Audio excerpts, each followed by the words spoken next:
Әйелдердің жәннаттағы жағдайлары. Аллах Тағала Құран кәрімде іштеріңдегі бойдақтарды, ер жеткен ұл қыздарды, жалғыз басты ерлер мен әйелдерді, сондай-ақ қолдарындағы құл, күңдердің ізгілерін үйлендіріңдер. Егер олар кедей болса да, Аллах оларды өз кеңшілігімен байытады. Аллах аса кеңшілік иесі, толық білуші дейді. Нұр сүресі 32 аятта.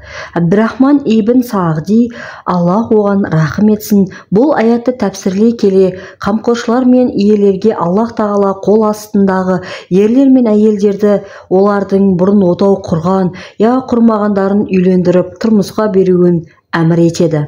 Осы тұрғыда жетімнің жақыны мен қамқоршысы оның лайықты адаммен отау құруына жағдайын жасауы қажет, дейді. Екі жағдайдың қайсысы сауапты болуға лайықтырақ? Университет бітіріп, кейін жұмысқа орналасу ма, әлде ізгі жұбайға, жарға тұрмысқа шығып, ар-ұятты сақтап, мұсылман отбасын құру ма? Мұсылман отбасын құрудың бұл дүниеде және ақыретте берер пайдасы өте көп. Әрі мұсылмандардың абыройын, мінез құлықта, жүріс-тұрыста бұзылудан сақтауға септігін тигізетіндігін ескергіміз келеді. Осы тұста Мұса пайғамбарға алейхиссалам қыздарының бірін тұрмысқа ұсынған игі адамның хиссасы еріксіз еске түседі. Имам Әл-Бухариде, Аллах оған рахым етсін, өзінің сахих жинағының бір тарауында әкенің өз қызын немесе әпке қарындастарын игілерге ұсыну атты бөлімін келтірген болатын. Сонда бір жерінде Омар ибн Әл-Хаттаб қызы Хапса Хунайс ибн Хузафа Сахмидан, Аллах олардың барлығына разы болсын, жесір қалған кезінде өзінің Омардың айтуы бойынша, мен сонда Осман ибн Аффанға барып, Хапса жайында айттым. Ол ойланып көрейін деп жауап қатып, мен оның жауабын бірнеше күн күттім. Сөйтіп ол ақыры, осы күндері үйленуді жөн көрмедім, деді. Омар сөзін жалғастырып, кейін Әбу Бәкір әс-Сыддықты жолықтырып оған, егер қаласаң Хапса бинт Омарды тұрмысқа берейін, дедім. Сонда ол үндеместен маған еш жауап қатпады. Бірнеше күннен соң Хапсаға Аллахтың елшісі саллаллаху алейхи уассалам құда түсіп келгенде оған тұрмысқа бердім. Содан кейін Әбу Бәкір маған жолығып, сен маған Хапсаны ұсынғанда еш жауап қатпағанымды көңіліне алып қалған шығарсың, деді. Мен оған иә дедім. Сонда ол, саған жауап қатпауыма тек Аллах елшісінің саллаллаху алейхи уассаламның, ол яғни Хапса жайлы естігенім ғана себеп болды. Пайғамбардың саллаллаху алейхи уассаламның сырын ашқым келмеп еді. Егер Аллахтың елшісі саллаллаху алейхи уассалам хитба қылуды қойғанда, ұсынысыңды қабыл алар едім, деп жауап берді. Кейбір әйелдер бір жайттарды істесек бақытты отбасын құруға, сайлықалы күйеуге қол жеткіземіз деген оймен мақсатына тез жету үшін сол істерді сараптап, әділ шариғатпен салыстырып, харам не халал екенін толық біліп алмай тұрып асығыстық жасайды. Енді сол қате әрекеттерге тоқталсақ, бірінші ризық несібені талап етуде жүректің Аллахтан өзгеге үміт артуы, демек қойған талабының орындалуында рұқсат етілген себептерді жасай отырып, тек бір ғана Аллахтың өзіне тәуекел ету қажет. Кей жағдайларда әйелдер ризық берушінің Аллах Тағала екенін естен шығарып, себептерге ғана сеніп қалады. Сөйтіп бұл мансаптың, дәулеттің, сұлулықтың және тектіліктің лайықты жақсы жұбайдың келуіне себеп болады деген ойға түсуіне алып барады.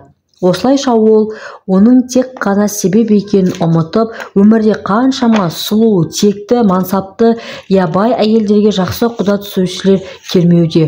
Осы тұрғыда Аллах Тағала, егер мүмін болсаңдар, тек Аллахқа ғана тәуекел етіңдер, деген. Маида сүресі 23 аятта. Демек Аллах Тағаладан ғана көмек, медет сұрауға болады. Әрі оған құлшылық ету тек қана өзіне ғана сенім артамыз.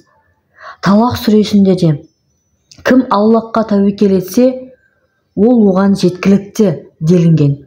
Екінші, әйелдің өлілерден медет сұрап дұға етуі, мысалы дүниеден өткен әулие әнбиелер мен ізгі адамдардан сұрауы, олардан өздеріне игі күйеу нәсіп етуін талап етіп, өздерінің намазы, оразасы және мұсылманмын деген сөздеріне қарамастан, діннен шығаратын үлкен ширкке түсіп қалғандарын сезбей жатады. Үшінші, кей әйелдер сәуегей бақсыларға барып, олардан қашан тұрмысқа шығатындарын, кімге күйеуге шығатындарын және тағы басқа жайттарды сұрауға барады. Олар туралы хадисте кім сәуегейге барып, оның айтқанын растайтын болса, ол Мұхаммедке түсірілгенге, Құранға күпірлік етеді делінген.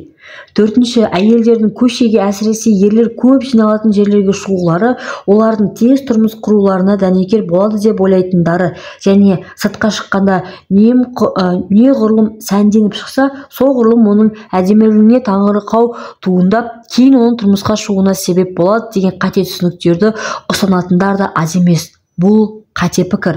Бесінші, телефон арқылы назданып сөйлесе, ер адамның өзіне үйлену құштарлығы мен жалған үмітін қоздыру арқылы оның көңілін аудару да қате істерге жатады. Бұл іс-әрекет өзінде қаншалықты тәубе еткенімен қоғам ұмытпайтын қайғыға ұрындырады. Алтыншы, қыз бен жігіттің бір-бірімен хат жазысуы.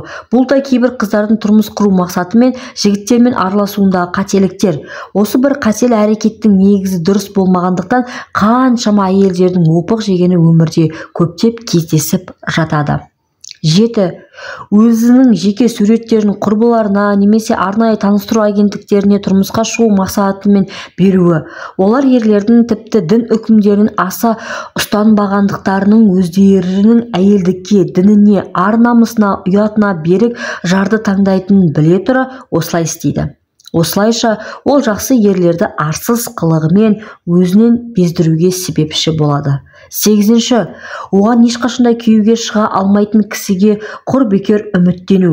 Бұған көптеген саяси, әлеуметтік және тағы басқа жағдайлары себеп болады. Сөйтіп одан басқаның ұсынысын қабылдамай, тек қана соны ойлаумен өмірінің барлығын тұрмыс құрмай өткізіп алу қаншалықты дұрыс болар екен. 9. Әйел адамның болашақта күйеуге шығамын деп ұнатқан кісісіне өзін-өзі ұсынуы. Сөйтіп ол адам оның қарапайымдылығын теріс пиғылға пайдаланады. Осылайша әйел жазылмайтын ауыр зардаптар мен мүшкіл жағдайларға душар болады. Ассалаумағалейкум ва рахматуллахи ва баракатух.